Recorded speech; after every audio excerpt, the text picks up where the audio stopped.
انتشر خلال الساعات الماضية على مختلف مواقع التواصل الاجتماعي مقطع غريب وعجيب، فظيع ومريب. الفيديو الذي تم تصويره في في إحدى القرى النائية بتنزانيا بإفريقيا يظهر امرأة برجلي عنزة،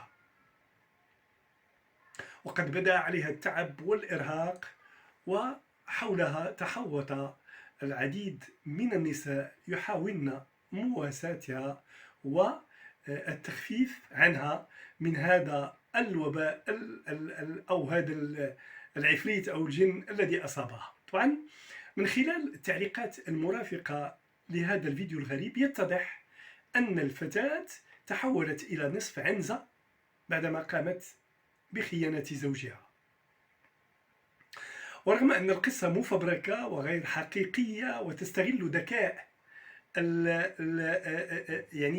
تستغل بذكاء مسألة تغلغل منطق الخرافة والدجل في العقلية الإفريقية، وتغلغل الفكر الخرافي في الكثير من أصقاع إفريقيا، علاوة على ذكاء الفكرة وذكاء المخرج وذكاء منتج هذا الفيديو، لأنه أكيد سيحصل على عدد قياسي من النقرات ومن الإعجابات ومن المشاهدات أيضا.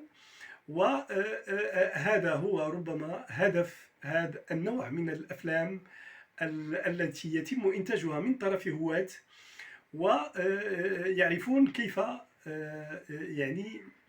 يستقطبون المشاهدات واللايكات وعدد كبير من الأشياء القياسية، وبالطبع عائدات مالية أيضا.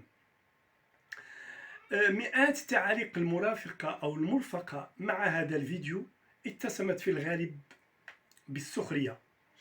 لابد من الإشارة أن هذه الإشاعات تولد في إفريقيا بشكل دوري. فهذه المرة مثلا مرأة تحول إلى عنزة كاملة، ومرة ثانية يتحول فقط نصفها، كذلك يظهر شاب أيضا وقد تحول إلى نصف بقرة بديل وبالفرقش أقدام البقرة وهكذا.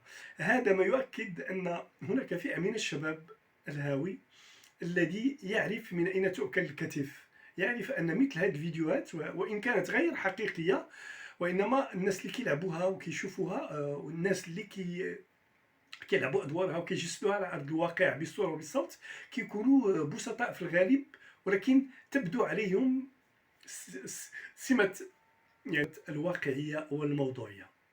إذن خيانة الزوج تحول امرأة إلى نصف عنزة.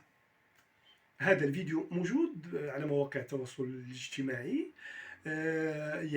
هو مقطع غريب عجيب ومريب في نفس الوقت. الفيديو الذي تم تصويره في تنزانيا يظهر امرأة برجلي عنزة وبديل، وقد بدا عليها التعب والإرهاق، وأحاطت بها مجموعة من النساء في إحدى القرى التنزانية يحاولن مواساتها والتماهي مع اللايكات والمشاهدات القياسية، ولها تبعات مالية أيضا. ف أعداد كبيرة من الفيديوهات من هذا النوع تنتشر ويكون مصدرها هو إفريقيا، تكون غير حقيقية مفبركة، وأحيانا بشخصيات مجتمعية بسيطة ليس لها خبرة ولا علم، إنما تجسدها انطلاقا من واقعها ومن حياتها، والنموذج هو هذا الفيديو.